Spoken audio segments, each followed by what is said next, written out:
Y estamos ya con el ministro de Trabajo, el doctor Carlos Tomada. Bienvenido, gracias por venir y en serio, fuera de broma, agradezco la molestia porque sé que realmente estuvo trabajando hasta tarde, anoche, hasta la madrugada, según tengo entendido, con el conflicto, recordemos, de las azafatas de LAM, ¿verdad? Sí, bueno, lo importante es que se haya superado ese conflicto y sobre todo que los pasajeros varados, los usuarios, estas víctimas de este tipo de conflicto que deberían ser la prioridad, pudieron ver solucionado su problema a partir de hoy de las 4 de la mañana, así que esperemos que en el curso de la mañana esté todo resuelto.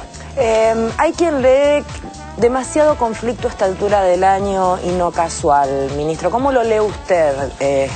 No, yo diría que en el plano laboral no creo que haya más conflictos que el habitual. Normalmente hacia fines de año hay siempre alguna tensión natural o porque se plantean estos bonos de fin de año o porque quieren apurar alguna definición sobre alguna. Fíjense que son más bien conflictos de empresas, no son conflictos de actividad que involucran a todo el sector metalúrgico, todo el sector bancario, son conflictos de empresa que frente a la proximidad de las vacaciones tratan de definir algunas cuestiones. No creo que haya una conflictividad superior a la habitual. Que por otra parte, sí. Antes mencionó los pasajeros como rehenes, digamos, ¿qué es lo que está pasando en el servicio público? ¿Hay una idea de tener alguna legislación o algunas normas especiales? Estoy pensando en subte, estoy pensando en trenes, estoy pensando, bueno, el tema de aviones, que hay conflictos salariales o conflictos laborales, bueno, ¿cómo canalizarlos sin que los usuarios sean los que paguen en esa negociación? Sí, ustedes saben que en el mundo el conflicto en los servicios públicos es un tema particular, precisamente porque la capacidad de presión, teniendo a los generalmente millones, de un servicio público generalmente son millones de usuarios como elemento de presión, siempre ha sido un problema a la hora de administrar ese conflicto. Nosotros hemos sido en eso, como en tantos otros temas, muy cuidadosos en poder canalizar, administrar los reclamos, la protesta, de manera tal que por un lado se puedan expresar estos reclamos, que muchas veces tienen que ver con situaciones muy deterioradas en los servicios públicos privatizados, y por otro lado con situaciones vinculadas con este respeto a los usuarios. Bueno, por ese camino hemos tenido, por ejemplo, en Argentina puesto en marcha algo sumamente novedoso y que algunos países del mundo han puesto en marcha, que es lo que se llama la Comisión de Garantías. Un organismo que resuelve si esa actividad tiene que poner un servicio mínimo. ¿Pero eso cuándo? ¿Eso cuándo se definió? Este año. O sea que pero todavía está en marcha ahora. Lo hemos puesto por primera vez en marcha con el Servicio Público de Salud en Mendoza. Eso iba a preguntarle. ¿Qué abarca? ¿Qué se entiende por...? Bueno, otra de las tareas de la Comisión de Garantías es determinar, además de algunas que establece la ley muy claramente, la salud la provisión de gas, si alguna otra actividad, esto está establecido por la Organización Internacional del Trabajo, ¿no? En eso la Argentina tiene una muy buena legislación, muy respetuosa, y puede esa comisión decir, por ejemplo, que una actividad que si tiene un conflicto de 2 días no tiene ningún problema. Vamos a poner un caso claro: educación. No es lo mismo un conflicto de 48 horas en la educación que un conflicto de 1 mes y medio en la educación. En ese caso, antes de llegar a ese extremo, la Comisión de Garantías puede decir que este conflicto es un servicio esencial y por tanto tiene que montar un sistema de guardias mínimas. ¿Cómo está el escenario de la economía formal, de los trabajadores en negro y de los tercerizados? Bueno, me parece que a mí me gustaría comentar un tema en este sentido. Yo les he traído hoy una publicación que hemos hecho y que tiene que ver con una suerte de estado del arte, estado del trabajo y del empleo en nuestro país con motivo del Bicentenario. El motivo de esta revista, además de las publicaciones habituales que se hacen con motivo del Bicentenario, tenía que ver con dar cuenta de un cambio muy profundo que ha habido en nuestro país en la estructura ocupacional, un cambio de dirección. Esto es muy importante entenderlo porque no tiene que ver específicamente con un número, sino que hoy el trabajo, el empleo, forma parte del corazón de las políticas públicas. Si uno revisa muchas de las decisiones políticas que ha tomado este gobierno, desde mayo del 2003 tiene que ver fundamentalmente con la recuperación del trabajo. Y queríamos dar testimonio de este cambio porque nos parecía, remedando un poco aquel informe de Díaz Vialé sobre el estado de la clase obrera, somos mucho menos presuntuosos además. Lo nuestro es una presentación, un texto de divulgación. Luego eso lo habíamos empezado a hacer por el mes de agosto. A medida que pasaba el tiempo íbamos recopilando y generando toda esta información. Bueno, en el medio falleció Néstor Kirchner, que ha sido realmente el motor de esta idea del cambio de dirección, y entonces por eso la revista está dedicada al expresidente. Pero luego, cuando ya estábamos por publicarla, ya estaba impresa, ha pasado otro fenómeno que nosotros queríamos salir a debatir y a tener la posibilidad de explicar, que a veces nos cuesta un poco. Que se fue instalando como una idea de una suerte de deterioro de la situación social en la Argentina. Tiene que ver con la pregunta. Como que creció la pobreza, que no se está creando empleo en blanco y que estamos igual que en los 90. Más o menos. Pero... Gracias. Muy bien. Una cosa... Muy bien, Alfred. Pero una cosa notable que se empezó a convertir en una suerte de sentido común, donde entonces todos los análisis y los diagnósticos partían de ese sentido común del deterioro social. Yo decía, pero ¿cómo puede ser posible que hoy en la Argentina, donde nos faltan muchas cosas, donde no hemos terminado ni llegado a ningún objetivo que nos permita decir, bueno, hasta acá llegamos y está todo bien? No, pero estamos en una dirección clarísima, en una dirección que implica un nivel de inclusión social bastante infrecuente en la economía y en el estado social en nuestro país, y con datos, indiscutibles. Yo digo, ¿cómo se puede decir que hoy estamos como en el 2001 o siquiera como en los 90, cuando, por ejemplo, hay una expansión inédita del empleo registrado? Si hoy hay un 43% más de trabajadores en blanco registrados que los que había en la década del 90, 70% más de lo que había en el 2001. Pero tomemos la década... Ahora, la década del 90 es toda una cultura, ¿no? Porque me parece como que hay siempre sectores que la veían como un paraíso y que sueñan con volver a la precarización laboral, a que haya menos empleo, a que cada empresa... Sí, no, eso no era un fracaso de las políticas, sino era el éxito de las políticas. Era la política. Era la política. Pero me acuerdo con el CEN, por ejemplo, con el CEN, hubo algún supermercado que dijo, queremos trabajar igual, nosotros empresarios, ¿no? Queremos trabajar igual. Eso es ideología de los 90. Sí, tuvimos que salir a mandar inspectores para impedir eso. Pero además esto, lo que importa también señalar que todos esos datos que están ahí, que están vinculados con trabajo en negro, creación de empresas, tiene que ver con el día a día de la gente. Lo que ha ocurrido es que ha cambiado la vida cotidiana. Estamos hablando de que en mi cuadra, digamos, hay 3 personas que tienen trabajo y que antes estaban desocupadas. Hay 2 que estaban con trabajo en negro. El almacén no tenía gente que pudiera ir a comprar porque no tenía trabajo. Estamos hablando de eso. El trabajo registrado, que es uno de los datos más importantes, todavía falta.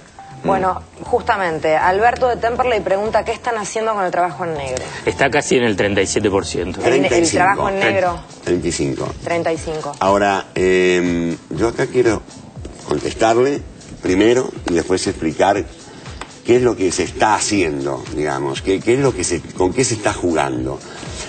Lo que estamos haciendo es, primero y fundamentalmente, haber recuperado la inspección del trabajo que había desaparecido en la Argentina.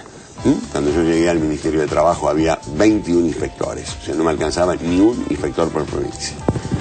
Eso implicó una tarea de reconstitución. Hoy tenemos 450 inspectores, hoy una presencia conjuntamente con el ANSES muy importante, generando presión, sensación de riesgo y cada vez mayor sobre los empresarios que tienen trabajador en negro. El trabajo en negro para este gobierno no es algo natural, algo que forma parte de la economía y viste, ¿qué vas a hacer?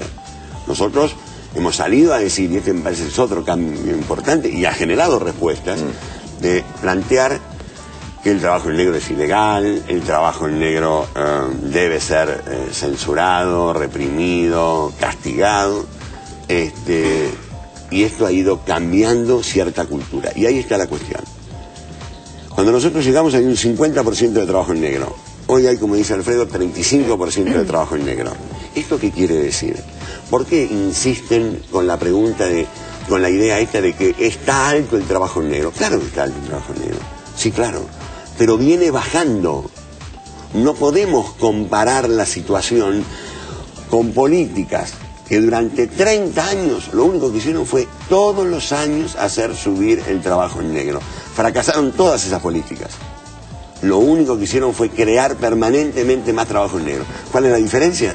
Que las políticas públicas que llevó adelante este gobierno fueron las únicas políticas, las únicas, en 30 años, desde mediados de los 70, que hicieron retroceder el trabajo en negro. Esto es lo que tenemos que develar, lo que yo quiero develar. Guarda con la foto, porque con la foto lo que quieren es decir que estas políticas no han sido las que han transformado el empleo y el trabajo en la Argentina. Y no solamente ustedes, los que vienen y los que vienen van a tener que trabajar mucho en este sentido, porque el último censo, una de las cosas que da, es que el aumento de población ha sido menor del esperado, lo que quiere decir que dentro de 20 años va a haber mucho menos trabajador y mucho más personas jubilada, por decirlo de alguna forma, porque además el aumento de la edad de la longevidad es evidente, ya estamos en 78 años. Pero fíjense que ahí también se produce otro de los cambios sustantivos en esta etapa, que es la cuestión de la protección social. Este modelo, este gobierno, este proyecto, en los términos económicos y sociales tiene un fuerte componente ideológico. Yo no me da vergüenza decirlo, porque lo ideológico tiene que ver con esta recuperación tanto del trabajo como de la protección social. Fíjese, cuando nosotros llegamos, un 60% de los mayores, solamente un 60% de los mayores de 65 años tenía algún tipo de cobertura social, algún tipo de transferencia de ingresos, ¿sí? Hoy estamos en el 86% de los mayores de 65 años son alcanzados por algún tipo de protección. Y ni hablar los chicos, los niños, entre 0 y 24, un 32% de los niños tenía algún grado de transferencia de ingresos. Ahora los niños de todo el país, a lo largo y ancho de todo el país, un 86% de los niños hoy tienen cobertura social. ¿Se dan cuenta lo que es la diferencia del tipo de sociedad que estamos construyendo? Con todo lo que falta hacer, es muy grande. Entonces no podemos seguir diciendo livianamente que socialmente la situación es de deterioro. Tengo una pregunta de Norma de Jujuy que me parece interesante porque justamente planteó un tema que es un tema complicado, tengo entendido. Acá tenemos tabacaleras y empleados temporarios de 3 y 5 meses. ¿Cómo se puede resolver este tema? Yo creo que lo que se ha hecho en materia de trabajo negro ha sido importante y, como dije recién, todavía falta. ¿Cuál es uno de los sectores más reacios a entrar por la vara de la formalidad? Es el trabajo rural, un trabajo que por razones a veces justificables, pero otras veces, y las más por razones ideológicas, tiene un nivel de trabajo negro muy alto. Hay dificultades de fiscalización, es cierto, pero también hay una actitud de la patronal en la explotación agraria que con mucho de feudal, con mucho de paternalismo, con mucho de desprecio por lo público, entonces la registración de trabajadores es más lenta. Por ejemplo, el peón de campo. Por ejemplo. Sí, los trabajadores golondrinas son muy complicados. Entonces, también. ¿qué es lo que nosotros decimos? Ahora tenemos que empezar a trabajar sobre los colectivos en particular, sobre los grandes grupos donde claramente están los nichos o los lugares donde hay más trabajo negro. Por eso la presidenta envió un proyecto de ley de trabajo rural. ¿Por qué? Porque en la Argentina todavía regía una ley firmada, no sé, llamémosla ley, pero bueno, algo así como una ley, firmada por Videla, Martínez de Hoz y Arguindey. La ley de trabajo rural que rige en la Argentina, o casualidad, es una ley de la dictadura. ¿Qué opina de las declaraciones de Videla? Con respecto al gobierno también, hablando de... ¿Qué otra cosa que el más absoluto repudio? Y no debería sorprendernos. A veces yo noto como sorpresa, ¿no? ¿Cómo se puede decir esto? Pues, ¿cómo Videla no va a decir eso? Si eso es Videla.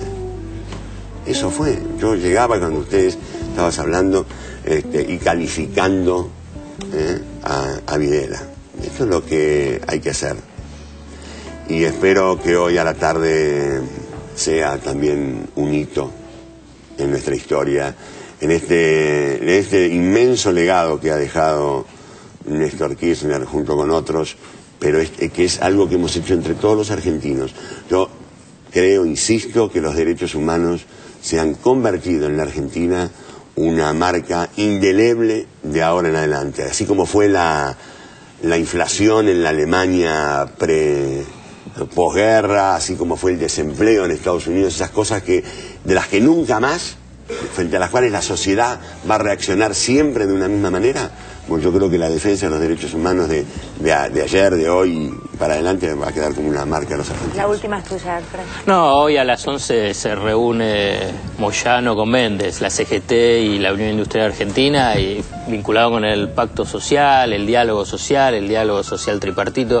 ¿Piensa que va a avanzar o va a ser una frustración nueva sobre esta idea de pacto social? No, me parece que el dato relevante y que nosotros miramos con mucho interés es que entre ellos han ido generando, si bien en un momento los primeros impulsos también el gobierno estimula, como siempre, porque el tema del diálogo, el diálogo social, se imaginan que, dicho desde el Ministerio de Trabajo, para nosotros es como el agua en la que nos movemos habitualmente, ¿no? Desde el Consejo del Salario Mínimo, las negociaciones colectivas, una serie de instituciones muy propias del diálogo.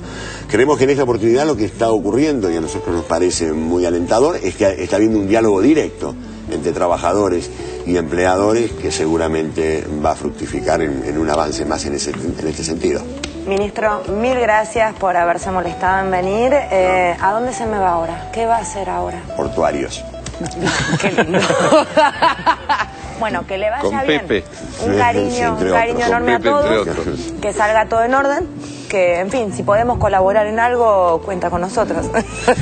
Muchas gracias. Gracias, felicidades. A ustedes también. Que tenga buen año, que tengamos todos buen año. Todos buen año. Sí, claro que sí. Muchísimas gracias. ¿Aplauso para el ministro? Sí, claro que sí. Corte, ya venimos.